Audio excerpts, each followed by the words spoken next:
नमस्कार, मैं हूं सूरज चौहान की और आपके सामने लगातार हम 11वें दिन तक लेकर आए हैं ओवैसी के नंगा नाच की एक लंबी सीरीज, जिस सीरीज में आज हम एक ऐसा खुलासा करने जा रहे हैं जो भारत के आज़ादी के इतिहास में धार्मिक क्षेत्र का सबसे बड़ा घोटाला है और उस सबसे बड़ा घोटाले में ओवैसी का क्या रोल है।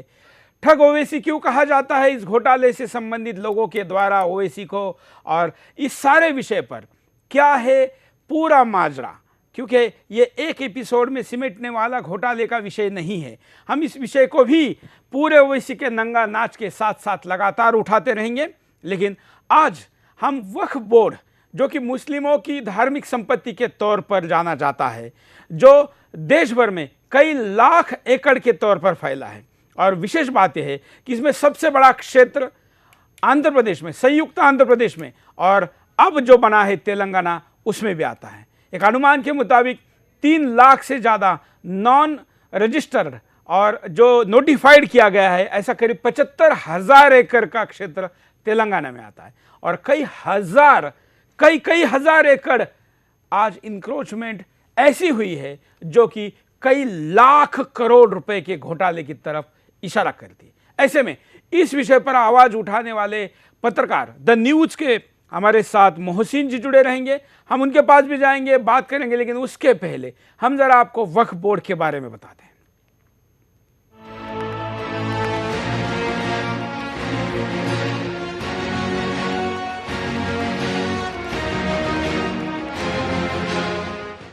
आजादी के बाद के 67 साल बाद सबसे बड़े धार्मिक घोटाले का सबसे बड़ा खुलासा।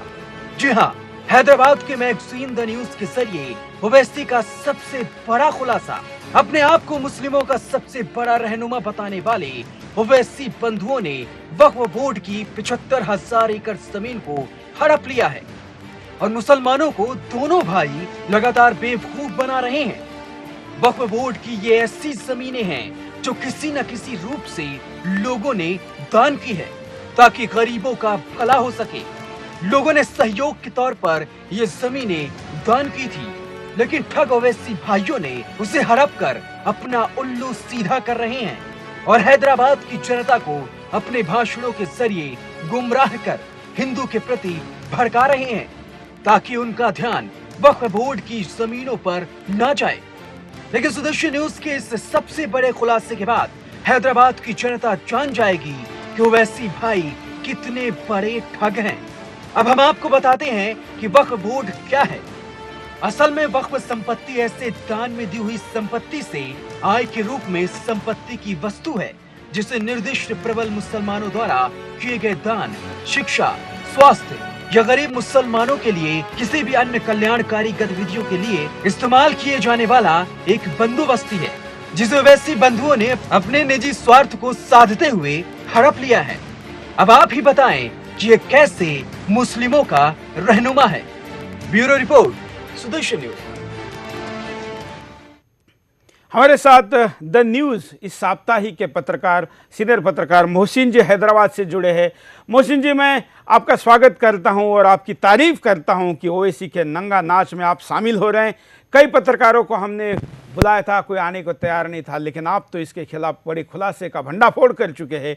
आपका कहना था कि किसी मीडिया ने आपको साथ नहीं दिया, लेकिन सुदर्शन आपके साथ है। क्योंकि आप गलत लोगों के खिलाफ बोलने को तैयार हैं। हम पूरे 1 घंटे तक आपको आज जोड़ेंगे, आगे भी लेते रहे, लेकिन हम जानना चाहेंगे आपके द्वारा कि आखिर ये पूरा माजरा आपके ध्यान में कैसे आया। फिर आप आगे बताते हमें जाएंगे कि ये पूरा घटनाक्रम बढ़ा कैसे। जरा शुरू में बताइए कि आपके ध्यान में कैसे आया।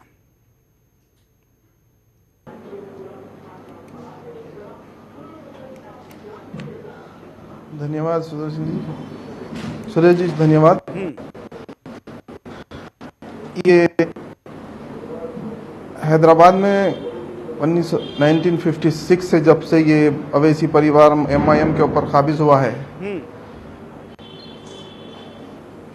मुसलमानों को ये बहलाया जा रहा है कि ये लोग मुसलमानों को जो है हमदर्द है और इस्लाम के मुहाफिज है। इसी तरीके से यहाँ पर शिक्षा वगैरह की जो भी स्कूल्स थे इसको बंद करवा दिया गया और दंगे फसाद कराने में ये लोग का बहुत बड़ा इन्वॉल्व। जब ये चुनाव आते हैं तो चुनाव में ये लोग जब रिगिंग करवाते हैं तो ये धर्म के नाम पे रिगिंग करवा कर और जीतते हैं और मुसलमान और हिंदुओं के बीच में जो नफरत पैदा कर रहे हैं ये धर्म के नाम से। ये इनकी भाषण जो तकरीरें हैं ये इनके दादा से चलते आ रही हैं। इनके दादा को 1920 के जब इनको पकड़कर जेल में डाला गया था, चंचलगुड़ा जेल में था, 11 महीने वो बंद थे। और उसके बाद उनके पिताजी को भी जो है इसी केस में इसी तरीके के केस में डाला गया। फिर आज थोड़े दिन पहले ये जो निर्मल और आदिलाबाद में जो केस अकबरुद्दीन के ऊपर बुक हुआ है। आप बोलते जाइए, आप स्पीड से बोलिए। ये जी, तो यहाँ पे ये बोलना मैं चाह रहा हूँ कि जब मुझे पता चला कि ये वक्फ बोर्ड के अंदर जो वक्फ प्रॉपर्टी से आज तक किसी को पता ही नहीं था कि ये वक्फ की प्रॉपर्टी मुसलमानों के लिए है। और जब वक्फ प्रॉपर्टी जिसने दी थी 2006-7 के बाद दुनिया को मालूम हुआ है कि वक्फ की प्रॉपर्टी है और ये मुसलमानों के लिए प्रॉपर्टी है, ये गरीब मुसलमानों का ये बेनिफिशियरी है। जब मुझे पता चला तो मैंने आरटीए में एप्लीकेशन लगवाई। जब आरटीए में मैंने एप्लीकेशन लगवाई तो वहां पर मैं जाने के बाद मुझे क्रिमिनल केसेस में फंसाया गया एम्प्लॉयज की तरफ से। और वहां का वक्फ बोर्ड का जो चीफ पैटर्न है एम्प्लॉयज एसोसिएशन का, ये असदुद्दीन अवैसी है। आप थोड़ा विस्तार से बताइए कि आपको कैसे फंसाया गया, क्या किया गया? जब मैं वक्फ बोर्ड में जाके आरटीए में एप्लीकेशन लगा रहा तो वहां पर जो लोग एम्प्लॉयज थे उनका मैंने सर्विस रिकॉर्ड पूछा था। तो मुझे धमकाया गया कि तुम यहां से नहीं ले सकते सर्विस रिकॉर्ड। जब मैंने आरटीए में एप्लीकेशन लगवाने के बाद मुझे धमकाने की कंप्लेंट मैंने कंसर्न पुलिस स्टेशन एबिट्स में दी। तो पुलिस का गठजोड़ इनके साथ मिला हुआ था, वहां से मेरे ऊपर क्रिमिनल केसेस बुक करना, धमकाने वाले मेरे ऊपर पलटा के जो है केसेस बुक करवा दिए।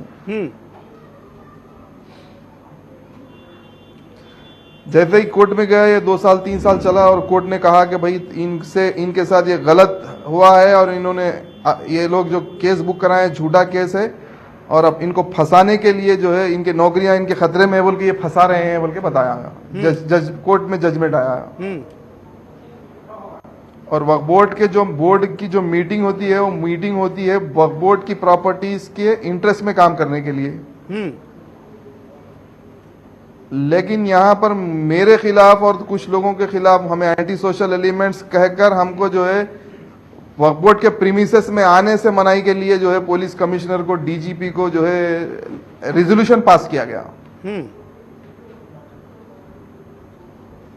तो आप तो एक मुस्लिम हैं, मुस्लिम एक्टिविस्ट है, सामाजिक कार्यकर्ता है। ऐसा होते हुए और ये अपने आप को मुस्लिम का नेता कहता है, फिर आपके खिलाफ ऐसा अत्याचार क्यों किया इसने?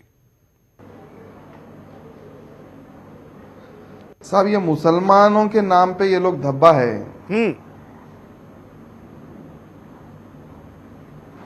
ये ना मुसलमान हो सकते हैं, ये तो इंसान ही नहीं, ये तो शैतान है।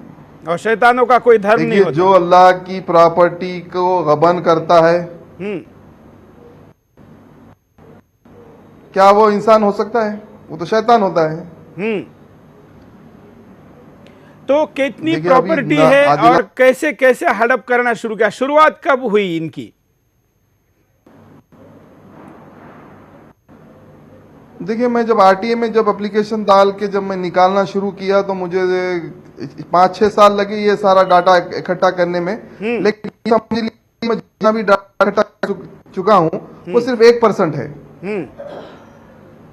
सिर्फ 1% है जो आपके सामने है।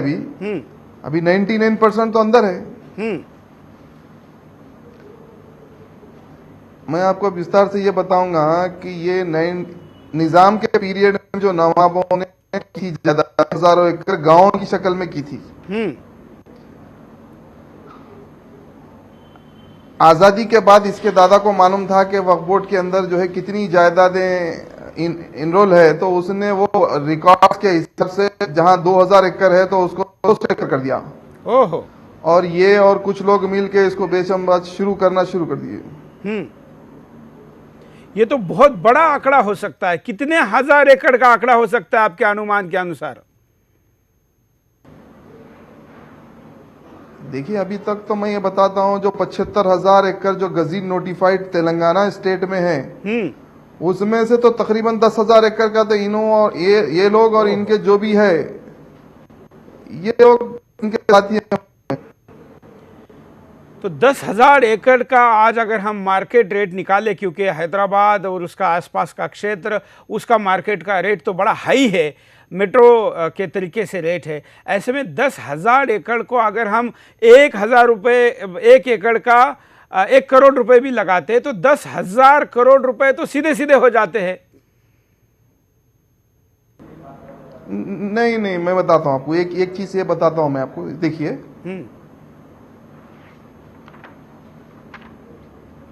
आप कागज भी दिखा सकते हैं स्क्रीन पे, अगर आप चाहे तो कागज भी दिखा सकते हैं। स्क्रीन पे बताऊंगा। देखिए, मैं आपको स्क्रीन पे बता रहा हूँ। हाँ, उसको जरा क्लोज। ये दरगाह हजरत बाबा शरफुद्दीन की बोलते जाइए, आप दिखाते भी पहाड़ी जाइए, के तहत इसकी जो अटैच प्रॉपर्टी है,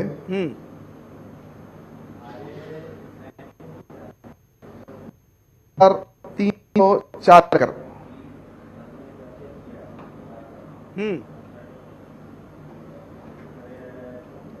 जिसमें सर्वे नंबर 99/1 में आपको मिल जाएगी 2,131.38 एकर्स।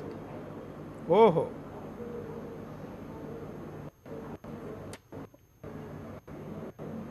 आप ये बिल्कुल इसमें 1,025 एकड़ इन्होंने एयरपोर्ट को दिया है, 250 एकड़ गाली जनार्दन रेड्डी को दिया है, 250 एकड़ इंदोटेक को दिया है, और वही इंदोटेक जिसने जगन मोहन रेड्डी की कंपनी में 1,200 करोड़ रुपए का इन्वेस्टमेंट।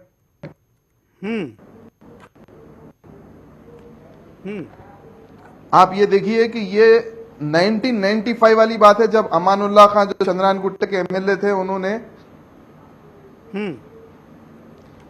हाउस कमेटी में एक क्वेश्चन उठाया था वक्फ के ताल्लुक से।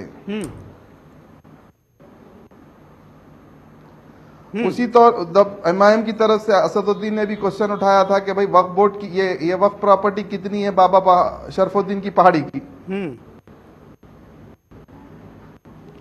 जबकि मिनिस्टर वक्फ, और जब तेलुगु देशम गवर्नमेंट थी, जबकि मिनिस्टर वक्फ बशीरुद्दीन बाबू खान, उन्होंने जवाब दिया कि 2,131 एकड़ सर्वे नंबर 99 में है, और दूसरे सर्वे नंबर मिला के 2,304 एकड़ है।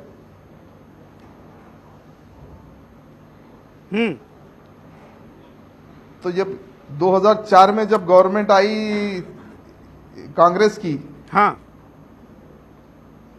तो ये लोगों ने गवर्नमेंट प्रॉपर्टी है करके जो है इसको एपीआईसी को कन्वर्ट करके वहां से जो है लोग कौड़ियों के मोल 20 लाख रुपए एकड़ के हिसाब से 250 एकड़ जो है गाली जनार्दन रेड्डी और इंदुटेक को जो है राजशेखर रेड्डी और उनका बेटा जगन, और ये प्रॉपर्टी वक्फ की है करके असदुद्दीन को मालूम था, अकबरुद्दीन को मालूम था, ये लोगों ने मिलकर इसका सौदा कर लिया। कितना क्या सौदा रहा होगा वो देखिए, आज मार्केट रेट के हिसाब से। इंटरनेशनल एयरपोर्ट जैसे ही बना तो वहां की जो मार्केट रेट के हिसाब से यहाँ कम से कम 10-15 हजार रुपए से तो कम जमीन नहीं है वहां पर। ये समझ लीजिए आप, एक 10 करोड़ रुपए एकड़ वाली जमीन है। अब 2,000 एकड़ के आप लगा लीजिए कितने होंगे। ये तो मैं अपने मोबाइल पे आपसे बात करते गवर्नमेंट कैलकुलेट कर रहा हूं, दिया। तो इसमें तो ये कैलकुलेशन चल नहीं पा रहा है, 1 एकड़ का कैलकुलेशन ही चल नहीं पा रहा है। तो ओवैसी का भ्रष्टाचार इतना बड़ा है कि एप्पल जैसे महंगे फोन के कैलकुलेटर में भी वो नहीं चल पा रहा है। दर्शक, आप खुद, खास करके वो दर्शक तो जो ओवैसी के नंगे नाच पर बड़ा उन्माद फैलाते हैं, ओवैसी के ऐसे तुच्छ बयानों पर तालियां बजाते हैं, नाचते हैं, इसको अपना मुस्लिमों का रहनुमा मानते हैं, इसके फोटो सीने पर लगाते हैं, इसके फोटो मोबाइल में लगाते हैं, इसके भाषणों को सुनते हैं, ऐसे लोग देखे। एक भाई साहब हमारे साथ मोहसिन भाई हैदराबाद से जुड़कर क्या बता रहे हैं, कितने बड़े आंकड़े बता रहे हैं। ये आंकड़े समझने के लिए मैं समझता हूं कि मुस्लिम समाज में बहुत से गरीब लोग हैं, शायद इतने बड़े आंकड़े नहीं समझेंगे, लेकिन जो सुशिक्षित है, अच्छा ऐसा वर्ग है जो आंकड़ों को समझता है, पैसों को समझता है, उसके मोल भाव को समझता है, वो वर्ग इन आंकड़ों को जरूर कैलकुलेट करें। हम यहां पर रुकते एक छोटे से ब्रेक के लिए, ब्रेक के बाद दोबारा आएंगे। हम इसी चर्चा पर जारी है, आजादी के बाद का सबसे बड़ा धार्मिक घोटाला ठगों से अर्थात ओवैसी से कैसे जुड़ा है, इसको लेकर।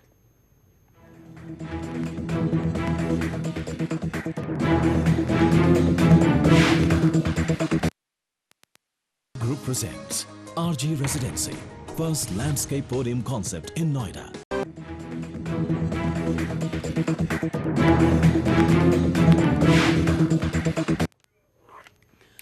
ब्रेक के बाद आपका एक बार फिर से स्वागत है। आप देख रहे 11वीं कड़ी ओवैसी के नंगा नाच की, और आज के कड़ी में हम खुलासा कर रहे भारत के आज़ादी के बाद के सबसे बड़े लैंड स्कैम के ऊपर। वक्फ बोर्ड, जो कि इस्लामिक प्रॉपर्टी के तौर पर, धर्मदाय प्रॉपर्टी के तौर पर जाना जाता है और एक गैजेटेड प्रॉपर्टी होती है, इस प्रॉपर्टी का सबसे बड़ा घोटाला तेलंगाना में होने का दावा हमारे साथ जुड़े हुए मोहसिन जी करे, जो कि द न्यूज़ इस साप्ताहिक से है, और इन्होंने इसके मैगजीन को पहले ही प्रकाशित कर चुके हैं। हम आज उनको अपना प्लेटफॉर्म दे रहे हैं, उनके दावों को जनता के साथ रखने के लिए। हमने पहले ही कहा है कि भ्रष्टाचार के खिलाफ, धर्म के नाम पर राजनीति करने के खिलाफ, दूसरे देवी देवताओं को अपमानित करने के खिलाफ अगर कोई भी आगे आता है तो हम उसको पूरा समर्थन देने को तैयार हैं, क्योंकि हम ऐसे प्रवृत्ति के विरुद्ध सज्जन प्रवृत्ति को शक्ति देना चाहते हैं जो कि दुर्जन प्रवृत्ति के खिलाफ अपनी बात को रखे। हमारे साथ मोहसिन जी है, उनके पास कई प्रकरण है और मुझे लगता है कि कई एपिसोड करने पड़ेंगे, लेकिन आज हम कुछ मेजर घटनाओं पर पहले दौर में नज़र डालते हैं। अभी तक हमने एक पहाड़ी का जिक्र किया जिस पर 2000 एकड़ ज़मीन की बात की गई, और उसके वहाँ पर एयरपोर्ट बनने के कारण वहाँ के ज़मीनों के भाव 10 करोड़ एकड़ के आसपास पाए गए। तो आप कल्पना कर सकते हैं 2000 एकड़ और 1 एकड़ का भाव 10 करोड़ रुपए। तो जरा कैलकुलेट करिए कि कितने हजार होते हैं, और आप 2000 एकड़ की बात एक जगह कर रहे। पूरे तेलंगाना में 75,000 एकड़ ऐसी ज़मीन है जो नोटिफाइड है, और उनमें से बहुत बड़े क्षेत्र पर कब्जा, बेकायदा उसकी बिक्री और हस्तांतरण किया गया है। जो हमारे साथ पत्रकार जुड़े हैं वो कहते हैं कि ये तो बस छोटा सा आइसबर्ग है, एक सुई के नोक पर दिखने वाला करप्शन का बस टापू है। अगर हम इसके तह तक जाएंगे तो ये बहुत बड़ा हो सकता है। अगर आज़ादी के बाद का सबसे बड़ा भ्रष्टाचार उस सुई के नोक पर दिखने वाला है, तो पूरा नीचे कितना होगा, इस बर्फ के नीचे कितना बड़ा पहाड़ होगा, इस पर हमको चर्चा करनी है। आज हम फ्लैट चर्चा कर रहे हैं, बहुत बिल्कुल हम पूरा समय दे रहे हैं मोहसिन जी को। मोहसिन जी, दूसरी केस से हम शुरुआत करते हैं। इसके सिवा दूसरी केस, कौन सी केस आप लेंगे, क्या बताएंगे?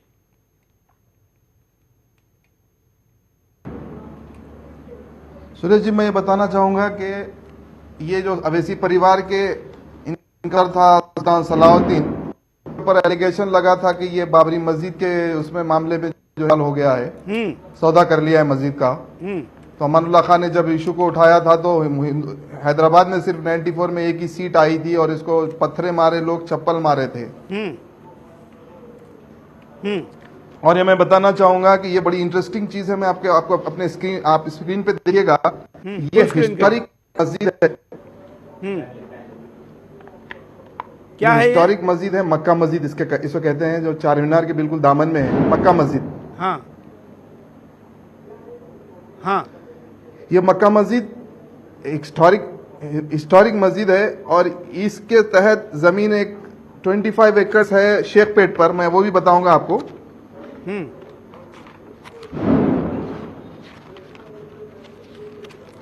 ये जो जमीन दी गई थी, ये जो सर्विस इनाम था, जो झाड़ू देने वालों जो होता है सर्विस मस्जिद के अंदर, उसको दी गई थी 25 एकड़। आप ये समझ लीजिए कि यहाँ पे ये बिल्कुल लगा हुआ है, जुबली हिल्स और बंजारा हिल्स को लगकर ये लगा हुआ है, टोली चौकी के बिल्कुल बाजू है। आप स्क्रीन पे देखिएगा कि मैं आपको फ्लैट्स के बता रहा हूँ कि यहाँ पर 2 करोड़ रुपए के करीब तक फ्लैट बिक रहा है, और ये 25 एकड़ जमीन में ये फ्लैट्स हैं।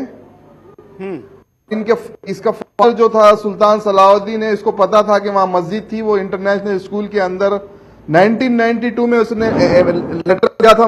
लेटर भी वो मैंने आरटीए में निकाला है, और ये देखिए ये यहाँ इसका लेटर है, जो फोटो आपको दिख रही है इसके बाजू में। उसको जूम करते हैं। आप देख सकते हैं ये जो लेटर है, ये बाजू में इंटरनेशनल स्कूल है, और ये लेटर इसने 1992 में दिया था। क्या कहा था कि उसमें? मस्जिद को सेव करो वक्फ बोर्ड। तो ये मैंने आरटीए में निकाला है। उसमें कहा गया था कि बाबरी मस्जिद की तरह जो है इसको भी जो है खतरा है, यहाँ पे कुछ लोग इसको जो है तोड़ देंगे और हिंदू वर्शिप बना देंगे करके इसने लेटर दिया था। लेकिन मैं आपको अगर कंटेंट पढ़ के सुनाऊं तो आप देखिएगा। हाँ, बताइए। जी, ये इसका लेटर है, देखिए आप। 27 अगस्त 1992 to Sheikh Saad Hussain, Special Officer of the State Waqf Board. Dear sir, I have received a very alarming letter from BHEL area in Telugu language, in which it was disclosed that the management of the International School of Sheikhpet has illegally occupied a Muslim mosque and the land, and also constructed a boundary wall.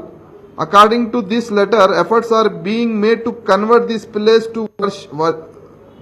of worship into a Hindu place of worship.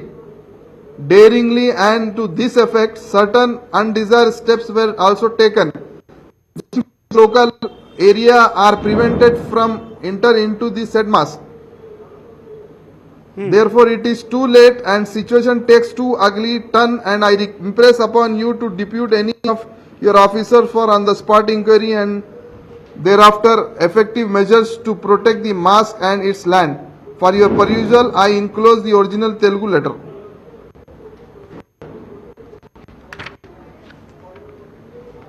अब मैं आपके सामने ये बता रहा हूं, ये देखिएगा आप कि ये नीचे जो है ये मस्जिद आज भी है।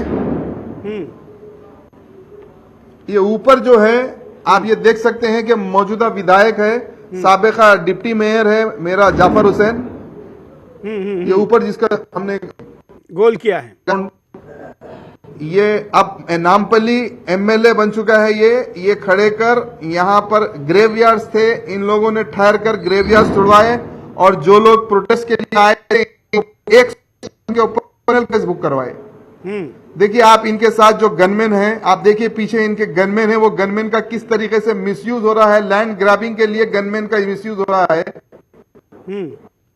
दूसरा विधायक है साथ में जो ऐनक लगा के बैठा है, इसका नाम है मोहम्मद मुख्तदा खां, और दूसरा और उसके बाजू जो बैठा है वो है, ये ऐनक जो लगा के बैठा है ये रज़वी, और ये बाजू में जो बैठा है मोहम्मद मुख्तदा खां है। ये एमएलए बैठकर, मैं आपको बताता हूं, ये देखिए आप, ये पहले ग्रेव्स थे वहां पर, नीचे देखिए आप, ये जो नीचे ग्रेव्स आपको दिख रहे हैं फोटो में, ये ग्रेव्स को ये लोगों ने तोड़कर रोड वाइंडिंग के लिए ये लोगों ने काम करवाया। सिर्फ और सिर्फ वो जो बिल्डिंग आप लोग थोड़ी देर पहले बताया था जहां पर 2 करोड़ रुपए पर फ्लैट है, वो फ्लैट वालों को फायदा पहुंचाने के लिए इन लोगों ने ये कब्रिस्तान को तोड़कर रोड वाइंडिंग करी हुई। ये ऊपर पेट्रोल पंप बना हुआ है और पीछे एक बिल्डिंग भी आपको दिख रही होगी।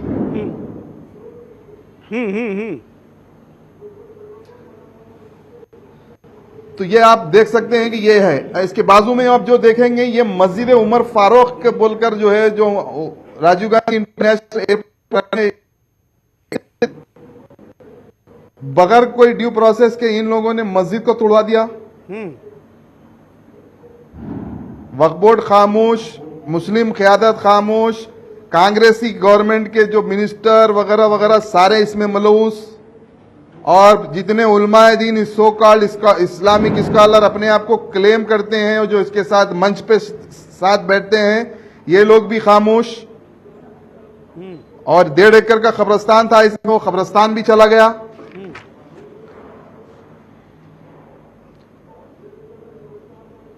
मुतंगी में अगर एक मस्जिद शहीद होती है तो ये 40 किलोमीटर दूर जाके वहां पर रेवेन्यू अथॉरिटीज को गाली गलौज कर देते हैं।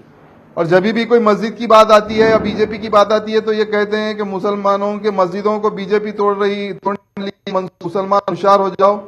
इस तरीके की जो है ये लोगों के सामने बातचीत करते हैं। लेकिन जब इनको इख्तिदार मिलता है मुसलमानों के वोटों से, कांग्रेस को जब इन्होंने इख्तिदार लिया, कांग्रेस और इन लोगों ने मिलकर ये पूरा मिलकर खा गए लोग। वाह, आपको मैं अभी के नाम ये जो रिलीजन में आप बहुत अच्छी जानकारी दे रहे। मैं आपके इस जानकारी से जुड़ी हुई एक वीडियो चलाने के लिए कहूंगा कि ये मस्जिद के बारे में क्या कहता है और खुद क्या करता है। देखिए ये वीडियो। हमको जाने की बात कहने वालों, खुदा ना खास्ता, 1000 मर्तबा खुदा ना खास्ता, पहले तो नहीं जाने वाले। हम गए तो खाली हाथ नहीं जाएंगे, ताज को भी ले जाएंगे, लाल किले को भी ले जाएंगे, कुतुब मीनार को भी ले जाएंगे। बचेगा क्या? अयोध्या की वो टूटी फुट्टी राम की मंदिर बचेगी, वो अजंता एलोरा की नंगी नंगी मूर्तियां बचेंगी। मैं एक और वीडियो चलाने के लिए कहूंगा। ये तो क्या क्या लेके जा सकता है, जब कहता है तो हमको लगा कि कैसे लेके जाएगा, लेकिन ये तो हैदराबाद में क्या लेके गया है। खुद मोहसिन जी हमको बता रहे हैं कि ये तो कब्रिस्तान भी लेके जाता है। तो इसके लिए तो ये सच कह रहा है कि ये ताजमहल लेके जा सकता है। ताजमहल अगर हैदराबाद में होता तो वो भी शायद अब तक बिक चुका होता। ये आरोप इनके ऊपर लग रहा है। हम आपको एक और वीडियो दिखाते हैं कि अगर कोई ये समझ रहा है कि रास्ते में आने वाले मसाजिदें या ईदगाह वो कब्रिस्तानों को मिसमार करके रोड बनाएगा, तो वो अहमकों की दुनिया में रहने वाले नासमझ लोग हैं। मुसलमान अपने जानों की बाजी लगा देंगे, खून की नदियां बह जाएंगी, लेकिन ईदगाह वहां से नहीं हिलेगी, लेकिन ईदगाह वहां से नहीं हिलेगी, लेकिन ईदगाह वहां से नहीं हिलेगी। मोहसिन जी, ये तो बहुत बड़ा, आप समझ नहीं रहे आप कितनी बड़ी बात कह रहे हैं। कितने लाखों लोग इस बात पे तालियां बजाते हैं जब ये कहता है कि मस्जिद नहीं हिलेगी, ईदगाह नहीं हिलेगी, कब्रिस्तान नहीं हिलेगा। और आप तो बोल रहे कि ये बेच रहा है, टुकड़ों में बेच रहा है, इसके लोग बेच रहे हैं। क्या इसके इस भाषण पे ताली बजाने वाले इस बात को जानते हैं?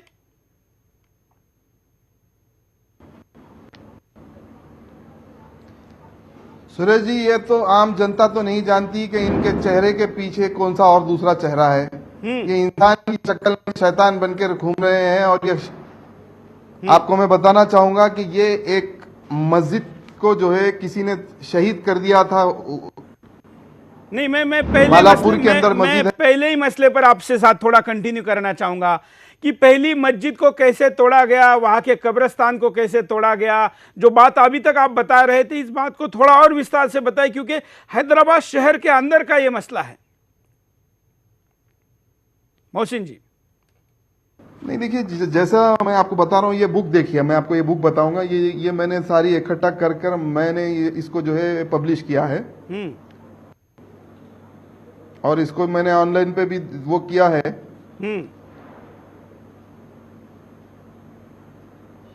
अब आप ये देखिए कि ये लोग जो राजशेखर रेड्डी, वाईएस जगनमोहन रेड्डी और ये मोहम्मद अली शब्बीर, मोहम्मद अहमदुल्ला, मोहम्मद फरीदुद्दीन, असदुद्दीन, अकबरुद्दीन और ये जितने भी हैं, ये कोई अलग नहीं है। ये बस एक ही बाप के बच्चे जिस तरह होते हैं ना, करप्शन के जो करप्शन का वो समझिए। आपके रिलीजन के नाम से आप इनको अलग अलग मत वो समझिए कि इनका एक ही मकसद है कि ये ठग किस तरीके से देश को लूटना है, देश को बनाना है और राज करना है।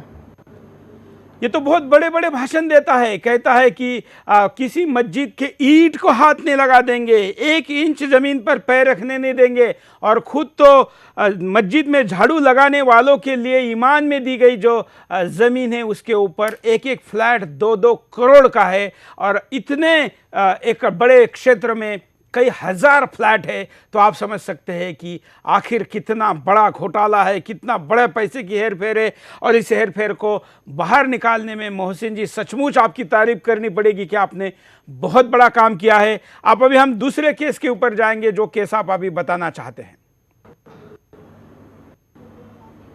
जी जी, ये बालापुर में एक मस्जिद थी साहब, कुतुबशाही, जो कि 400 साल पुरानी मस्जिद थी। मैं आपको ये बताना चाहूंगा कि ये रियल एस्टेट कंपनी है। ये रियल एस्टेट कंपनी वालों ने इसको डिमॉलिश कर दिया रात।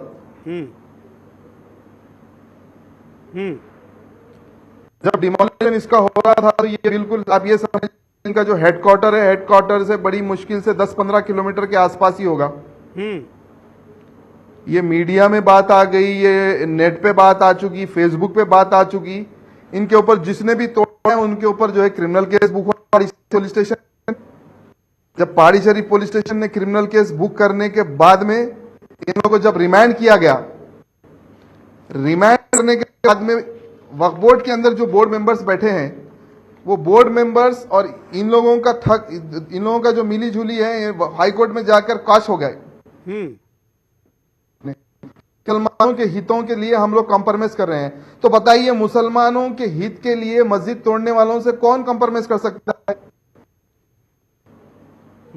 और जब भी ये बात करते हैं, बाबरी मस्जिद की जब बात करते हैं, तो ये 20 साल से आज तक जो है कभी केस खत्म नहीं हुआ, क्यों नहीं खत्म हुआ, इसी तरीके की बात करते हैं। तो देश के ही कर सकते थे, जा सकती थी वो बात कर सकते। देशमान होकर अगर कोई मुसलमान अगड़ता है तो उस वाजिब है।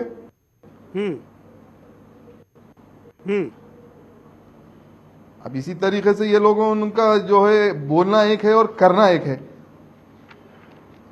अब जिसने भी ये काम कर रहे हैं, इनके खिलाफ जो है ये लोग पुलिस का इस्तेमाल करते हैं। मैं आपको अभी ये बताना चाह रहा था कि ये जो दूसरा मस्जिद का मैं बता रहा था, अभी आपने आई है बाइट वहां पर, तो साइड में एक बैठा था, ये देखिए इसके अंदर ये फोटो लगी है उसकी। ये चार मीनार का एमएलए सैयद अहमद पाशा खादरी। ये सैयद अहमद पाशा खादरी है, ये जो है मस्जिद का मैनेजिंग कमेटी का प्रेसिडेंट है, मस्जिद कुलसुम्बी। आप देख रहे हैं इसकी फोटो, जो टोपी पहनकर जो है। ये मस्जिद जो है कुतुब शाह की बेटी ने, मोहम्मद सुल्तान कुतुब शाह की बेटी ने बनवाया था। और इसके तहत जो है कुलसुमपुरे का 765 एकड़ जमीन थी, और कौकड़ा गांव है एक, वो गांव पूरा था, और चिचुंडा गांव है, वो भी गांव पूरा था। और इसके साथ जो प्रॉपर्टी आप लगी है, अगर आप स्पॉट पर, अगर मैं आपको फोटोस आपको मैं बाद में बताऊंगा, अगर नेक्स्ट एपिसोड रहा तो मैं ये बताऊंगा आपको कि कितनी प्रॉपर्टीज थी। तो ये अहमद पाशा खादरी मैनेजिंग कमेटी, और जब से आजादी मिली है यही लोग उसके ऊपर काबिज रह के 765 एकड़ पूरी बेच दिए हैं। आप अंदाजा लगा सकते हैं कि गोलकुंडे से बिल्कुल करीब है, और 400 साल पुराना जो कारवान रोड से साइड से है, ये पूरे ये लोग बेच के खा गए। सो है ये। और इसके अंदर जो मैनेजिंग कमेटी है पूरे मजलिस वाले हैं, मजलिस के पूरे मेंबर्स है, मैनेजिंग कमेटी के जो भी आपको मेंबर्स मिलेंगे पूरे मजलिस के लोग हैं। अब आप बताइए, इसका रिकॉर्ड को इसको उसने रिकॉर्ड को मैनिपुलेशन करके 765 एकड़ का रिकॉर्ड गोल करवा दिया। इसकी कीमत कितनी हो सकती है मार्केट वैल्यू से? तो आप समझ लीजिए कि 1 एकड़ जमीन यहाँ पर 50 करोड़ की हो सकती है। अब ये समझ लीजिएगा 1 एकड़ जमीन 50 करोड़ की हो सकती है। तो ये 650 करोड़ है, 650 एकड़ है। 765 एकड़, 765 एकर्स, 765 एकर्स। ओ हो, ये तो बहुत बड़ा घोटाला है, बहुत बड़ा। जी जी, और मैं आपको ये दूसरी ये तस्वीर बता रहा हूं। आप देखिए, ये हजरत मोमिन साहब बिल्कुल एयरपोर्ट के करीब है ये। इसकी जमीन गजीन नोटिफाइड प्रॉपर्टी है, ये 488 एकर्स ऑफ लैंड।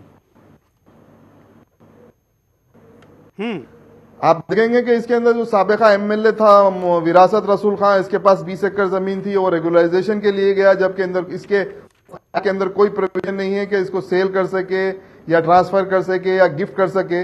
अब लैंड ग्रैबर खुद पब्लिक रिप्रेजेंटेटिव अगर बन चुके हैं तो फिर पब्लिक का क्या होगा? हैदराबाद में मुसलमानों का क्या हाल है आप हिंदुस्तान की जनता से आप समझ सकते हैं। हिंदुस्तान की जनता के सामने आप ये सच उजागर कर रहे हैं। मैं आपका बड़ा आभारी हूं। और ये जो 488 एकड़ है, 488 एकड़, इसकी क्या मार्केट वैल्यू हो सकती है? यहाँ पर क्या एकड़ का रेट है अभी? इसका क्या रेट है? इसकी मार्केट वैल्यू अब कम से कम यहां पर 2 करोड़ रुपए तो एकड़ होगी। 2 करोड़ 488। हर आंकड़ा हजारों करोड़ में जा रहा है मोहसिन जी। बिल्कुल बिल्कुल बिल्कुल। देखिए इनके पास जो पैसा दबा के जो स्विस बैंक नाम ना आए, लेकिन इनके पास तो सऊदी में और डायरेक्टर ऑफ इन्फोर्समेंट अगर इसकी इंक्वायरी अगर चालू की, सीबीआई ने अगर इंक्वायरी चालू अगर इसकी की है, तो आप ये देखते हैं कि शहर के अंदर जितने भी बड़ी बड़ी वो इनके वो है, इनका पैसा जो है ब्लैक मनी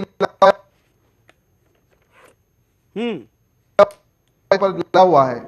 ये हर साल में 3 बार जाते हैं, उम्रे को जा रहा हूं करके, दुबई को जा रहा हूं करके, फला जा रहा हूं बोल के, ये पूरा अपना हिसाब किताब जो है सेट करने के लिए जाते हैं।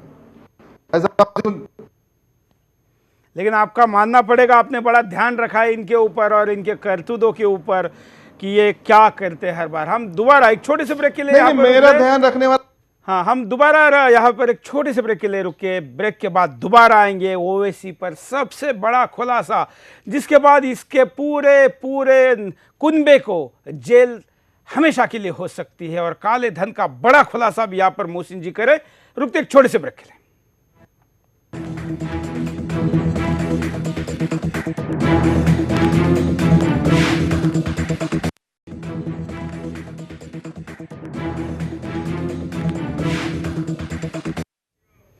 ब्रेक के बाद आपका एक बार फिर से स्वागत है। आप देख रहे हैं हमारे साथ ओवैसी के नंगा नाच का ये 11वां एपिसोड, और आज 11वें एपिसोड में बहुत बड़ा खुलासा अब तक का मेरे पत्रकारिता के जीवन में तो मैंने इतना बड़ा धार्मिक का आंकड़ा नहीं देखा है।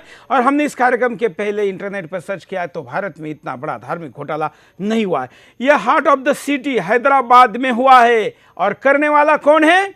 जो धर्म के नाम पर 100 करोड़ लोगों को मारने की बात करता है, 100 करोड़ और 25 करोड़ को लड़ाने की बात करता है। अगर विकास के लिए कहीं पर रास्ता बनाने के लिए, डैम बनाने के लिए, पानी की टंकी बनाने के लिए, हॉस्पिटल बनाने के लिए, स्कूल बनाने के लिए कोई अगर धार्मिक जगह आती है, वक्फ बोर्ड की आती है, तो उसका 1 सेंटीमीटर नहीं देंगे, खून की नदियां बहाएंगे, ऐसा बोलने वाले ओवैसी के लोग, खुद ओवैसी, उसका परिवार, उसके दादा का भी नाम यहां पर ले रहे हैं। हमारे साथ जुड़े हुए पत्रकार मोहसिन जी, हम आपको वीडियो की दोबारा उस बाइट को दिखाते हैं जिस बाइट में ये खून की नदियां बहाने की बात करता है। उसके समर्थक जरा ध्यान से देखिए कि इसका दोहरा चेहरा कैसा है, कैसा ये डुप्लीकेट है। देखिए कि ये एक तरफ तो आपको खून की नदियां बहाने की बात करता है, आपके खून के आधार पर उस जमीन को बचा लेता है, और उसके बाद कैसे, अभी थोड़ी देर पहले जो बाइट चली थी उस बाइट को दोबारा चलाते हैं जिसमें वो खून की नदी बहाने की बात करता है। खून की नदी की धमकी देकर जमीन सरकार को लेने नहीं देता और उसके साथ उसका लैंड यूज बदलकर कुछ बिल्डरों के साथ वहां पर 2-2 करोड़ रुपए का एक फ्लैट बेचता है। कितनी धक्कादायक चीज है, कितनी बड़ी बात है कि कई जगह पर तो 20-20, 50-50 करोड़ रुपए का रेट भी कई जगह पर है। अब हम दोबारा मोहसिन जी के पास चलते हैं। मोहसिन जी, जो बात आप अभी तक खुलासा एक के पीछे एक के बाद एक करते जा रहे, अगली कड़ी बताइए कि अगली कौन सी प्रॉपर्टी के बारे में आप बताएंगे? सूरज जी, मैं आपको ये बताना चाहूंगा कि ये जो आपको ये मैगजीन मैं बता रहा हूं, देखिए आप, ये हमने प्रकाशित की है और इसमें ये इसके पिताजी की फोटो है, आप देखिएगा। हाई कोर्ट ने साला को लैंड ग्रैबर डिक्लेयर किया है। कब डिक्लेयर किया है? तो नहीं मत पता था कि ये सलाउद्दीन जो है लैंड ग्रैबर है। 2007 में लेटेस्ट बात है। जो साथ में हुआ है ये इसीलिए से हुआ है कि ये जो जमीन थी ये DRDO की थी, जो सेंट्रल गवर्नमेंट की डिफेंस की जमीन थी। तो उसने जब लेकर पर वहां पर हाथ डाला और सिविल केस उस पेंडिंग में लिया, तो जब बीजेपी और NDA की गवर्नमेंट थी तो वो हिसाब से इसको इस तरीके से गया कि ये डिक्लेयर हो गया था लैंड ग्रैबिंग कोर्ट में, लैंड ग्रैबर। उसके बाद हाई कोर्ट भी गया तो वहां पे नहीं बच पाया ये। अब ये जो इसके जितने भी जो है इनके जो भी अब ठग्स जो काम करे हैं ये लोग, इसका CBI इंक्वायरी अगर होती है तो ये नहीं बचेंगे। अगर यहाँ लोकल अगर होता है तो यहाँ का तो आपको बताऊंगा कि इसका ये मैगजीन आप देख रहे हैं, ये देखिए ये जो केबल माफिया, ये जो भी स्पीच देते हैं और ये जो भी जो है बोलना चाहते हैं, ये illegal cable television 4TV MTV ये जो है ये सब इन्हीं लोगों के हैं और ये बिना लाइसेंस के IB के ये चल रहे हैं। हमने कंप्लेन दिया, हमने इस लिखा दुनिया के सामने बता रहे हैं हम कि ये लोग इलीगल तरीके से कर रहे हैं कि इनका यहाँ पर क्या दबदबा है आप अंदाजा लगा सकते हैं कि कोई एक्शन नहीं होता है। मैं आपको और दूसरी चीज बताना चाहूंगा कि रिसेंट आप देखे होंगे कि इलेक्शन हुआ है। नहीं, मैं इलेक्शन आपको होने इसी के मुद्दे बाद पर दोबारा बात करना चाहूंगा कि जो बात आप टीवी चैनल की कर रहे हैं, गैर कानूनी तरीके से टीवी चैनल चलाने की बात करें, उस पर मैं थोड़ा सा आपके साथ ज्यादा बातचीत करना चाहूंगा। इस मसले पर हम तुरंत ही प्रसारण मंत्री से सवेरे ही बात करके, रात में बात करके एक्शन लेने के लिए कहेंगे। देश में ऐसे इनलीगल चैनल अगर कहीं पर चलते हैं तो उन चैनलों पर एक्शन लेना वहां के जिलाधिकारी का काम है। अगर वो जिलाधिकारी नहीं ले रहा है तो उसके खिलाफ एक लिखित में कंप्लेंट आप कर सकते हैं, उस जिलाधिकारी पर भी कार्रवाई हो सकती है। एक ऐसा ही चैनल पीस नाम से चला रहा था और अभी भी कुछ क्षेत्र में चलाया जा रहा है। ये नाइक के द्वारा, जाकिर नाइक के द्वारा इसने अपना संबंध भले इससे दूर किया, लेकिन इसके अकेले के भाषण लगातार उसके ऊपर चलाए जाते हैं। भारत के संसद में भारत सरकार ने, पिछले कांग्रेस गवर्नमेंट ने, मनीष तिवारी ने कहा था कि ये चैनल अगर कहीं चलता है तो गैर कानूनी और उसको चलाने वाले व्यक्ति को बड़ी लंबी कठोर सजा हो सकती है। लेकिन वो भी अगर कहीं चलने की जानकारी आपके पास है तो आप आपके कलेक्टर को दीजिए। अगर वो नहीं देता है तो उसको रजिस्टर रेडी करिए और उसकी कॉपी हमको भी और देश के सूचना प्रसारण मंत्री को भेजिए। मोहसिन जी, अगर ये वहां पर 4TV चलाता है, क्योंकि इसके हर भाषण में वो 4TV का लोगो लगा होता है, अगर उसकी परमिशन नहीं है तो कोई अधिकारी उसके खिलाफ एक्शन क्यों नहीं लेता है? मोहसिन जी साहब, जो अधिकारी को हमने कंप्लेन दिया है, या तो उसको जो है एडिशनल DGP का पोस्ट मिल गया है, या तो वो DGP बन के बैठा है और वो जो है हमारे घर पे आकर जो है हमारे को झूठे केसों में फंसाने की कोशिश कर रहे हैं। हमने कंप्लेन दिए हैं, हमने कंप्लेन के एक्नॉलेजमेंट हमारे पास है। आप देखिए, ये भी केबल माफिया की और एक हमने बुक लिखी थी।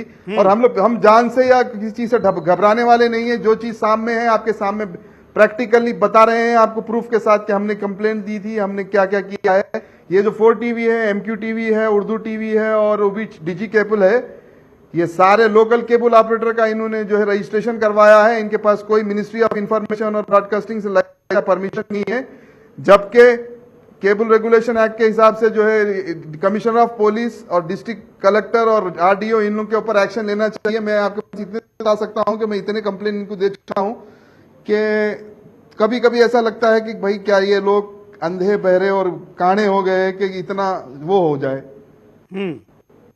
लेकिन चिंता मत करिए, आप सही प्लेटफॉर्म पर पहुंचे हैं, आप सही प्लेटफॉर्म पर पहुंचे और आपकी एक एक शब्द का अब सरकार को कॉग्निजेंस लेना पड़ेगा और इस चैनल पर तो हम तुरंत कार्रवाई करने के लिए कहेंगे। और बाकी और भी बात आप, और इस विषय में आप क्या कहेंगे, इसके ऊपर क्या ये कंटेंट चलाते हैं? ये सारी चीजें यही चलाते हैं कि ये इनका माउथ पीस बना हुआ है। जो ये बात करते हैं इन्हीं की बात करते हैं। ये लास्ट जो इलेक्शन हुआ है 2014 का जो इलेक्शन हुआ है, हर डेली 15 मिनट का ये बाइट चलाते थे। और यहाँ पे जो भारत के अंदर सारी जो है, जो एक तरफ सबका सफाया हो गया, हैदराबाद से इनका सफाया क्यों नहीं हुआ?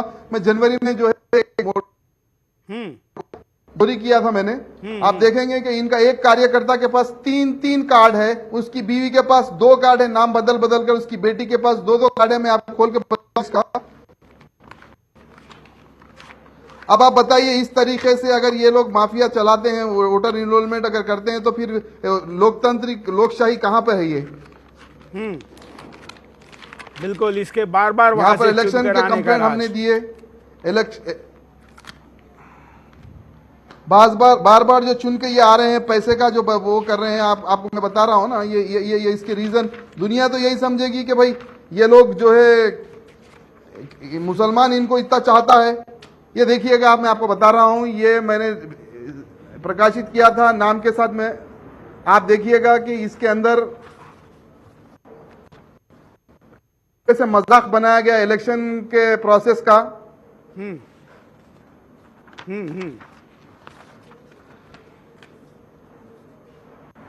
अब देखिए कि ये जो है मेरे दो ये जो आप देख रहे हैं, ये एक सैयद हुसैन बोल के MIM का जो है गोली दूध, हाँ, एक नाम है इसका सैयद हुसैन के नाम से, दूसरा नाम है सैयद हुसैन अहमद के कार्ड नाम है उसका, तीसरे में सैयद जहांगीर के नाम से 3 कार्ड बनाया है। इसकी बीवी के पास 2 कार्ड है आमिना के नाम से, दूसरे में उसके शौहर का नाम सैयद हसन है, और तीसरे में इसकी लड़की है सैयद रईस उनिसा। इसके अंदर भी जो है इसने सैयद हुसैन अहमद और सैयद हुसैन अहमद एक कार्यकर्ता के पास 2 3 कार्ड हैं। तो क्या इलेक्शन कमीशन ने, लोकल अथॉरिटी ने, ये तो इतना बड़ा क्राइम है कि इसको बेल भी नहीं होनी चाहिए? बेल नहीं होनी चाहिए, हमने तो कंप्लेंट दिया, आज तक कोई अब इसके ऊपर कार्रवाई नहीं करता है। जो डिस्ट्रिक्ट इलेक्शन ऑफिसर है, ये तो बल्दिया का आदमी है, जो GHMC का कमिश्नर है, ये तो काम ही नहीं करता, ये तो बैठा हुआ है मेयर के हाथ के नीचे। इलेक्शन का जो प्रोसेस पूरा चलता है, मेयर पूरा जो है बल्दिया में है, और बल्दिया के कॉर्पोरेटर इनके पास है, और मेयर इन्हीं का है। शहर हमारा, और अब समझ लीजिएगा, अब शहर हमारा बनने के बाद अब क्या फायदा है। और जो है जो अब लोगों को परेशान कर रहे हैं, मैं आपको एक इंटरेस्टिंग बात बताऊंगा। रिसेंट जो हुआ था इलेक्शन में इनके पास 2:30 से 3:30 बजे तक 25% की पोलिंग हुई थी। ये बुक बता रहा हूं मैं आपको, देखिएगा, ये MIM रिक्स पोल्स इन हैदराबाद, ये 2:30 से 3:30 तक 25% की पोलिंग हुई। बाद आप देखेंगे कि 3 घंटे में 30% की या 25% की एक्स्ट्रा पोलिंग हो गई है। सिर्फ बैठ के बटने दबा लिए ये पूरे मिलकर। इसका कंप्लेंट जब कोई किया तो कोई कुछ नहीं कर सके, तो हम इनको इलेक्शन कमीशन में लेके इलेक्शन पिटीशन डाले हाई कोर्ट में। अब हाई कोर्ट में इलेक्शन पिटीशन हम डालकर जो है चल रहा है। ये एक बुक दिएगा कि जो उनको हाई कोर्ट ले गए हैं, जिसके खिलाफ जो लोग गए हैं, उनकी स्टोरी आपके सामने जो है ये बुक के जरिए हम बता रहे हैं। हम जितना कोशिश कर रहे हैं, ये लड़ रहे हैं। और एक बात मैं आपको बताना चाहूंगा कि ये मोहम्मद पहलवान, जो उसके ऊपर जो उनके फैमिली वाले जो इसके ऊपर अटैक करे बोल के जो इसने जो शुरू किया था ड्रामा, असल झगड़ा है, जमीन का झगड़ा है। वो लोग जमीन के मामले में जो है इनको तकलीफ है। वहां बंडागुड़ा खालसे में 2,500-3,500 एकड़ जमीन है, वो जमीन पे ये कब्जा करने जा रहे हैं, कर रहे हैं, और बाजू में दूसरे लोगों को किसी को खरीदने नहीं देना चाह रहे थे। तो वो मसले में ये लोगों को तंग करने से जो है ये लोग कुछ झगड़ा हुआ इनका। लेकिन वो जो 4T में जो बताया गया पूरा मिमिक्री कर, वो उसको जो है ये समझिए आप एडिट करके बताया गया। और वो लोग आज से 2.5 साल से 3 में जेल में बैठे हैं, और यहाँ का प्रोसिक्यूशन डिपार्टमेंट जो है उनको जाकर सुप्रीम कोर्ट से बेल करा के लेके आया। मोहसिन जी, आज तो हम यहाँ रुकते हैं, लेकिन मैं आपको भरोसा दिलाता हूँ, जितने ईमानदारी के साथ और ये अपने आप को मुसलमान नेता होने का दावा कराए, उसकी पोल आपने जो खोली है, आप कल्पना नहीं कर सकते कि आपने कितना बड़ा राष्ट्रीय काम किया है। इस देश के मुसलमानों को हमेशा कोई ना कोई ऐसा ठग नेता मिला है जिस नेता ने उनको हमेशा ही ठगा है। ये तो इतना बड़ा ठग है कि जो मस्जिद को तक निकल जाता है, दरगाह तक निकल जाता है। और कितने बड़े मैटर आज हमारे सामने है। मैं दर्शकों को बताऊंगा कि मैंने जब मोहसिन जी बोल रहे थे तो मैंने कुछ लिखने का प्रयास किया, और मेरे पास ये एप्पल का फ़ोन है जिसमें सबसे अच्छा कैलकुलेटर है। इसमें आंकड़े, पूरे डिजिट की कैपेसिटी नहीं रही, इतने बड़े आंकड़े ओवैसी और उसके ठगों के टीम ने भ्रष्टाचार के रूप में मुसलमानों को ही ठगा है। हम आज का एपिसोड, इस ठगगिरी का एपिसोड यहाँ रोकते हैं। लेकिन हम मोहसिन जी के साथ जुड़े रहेंगे।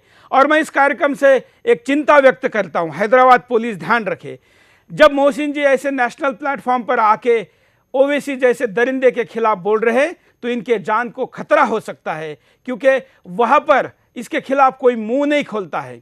अपने आप को बड़े हिंदूवादी पत्रकार कहने वाला भी कोई सामने नहीं आया, न नेता भी सामने आया है, लेकिन एक मुस्लिम भाई देश के लिए और अपने धर्म की सच्चाई को सामने लाने के लिए लाया है। वहां की पुलिस ध्यान रखे कि अगर इस मोहसिन जी के बाल को भी धक्का लगता है तो फिर हिंदुस्तान वहां के पुलिस को कभी माफ नहीं करेगा। मोहसिन जी, हम आपके साथ दोबारा दूसरे एपिसोड में आएंगे। आज यहां पर रुकते हैं, आज के लिए इतना ही। जय हिंद।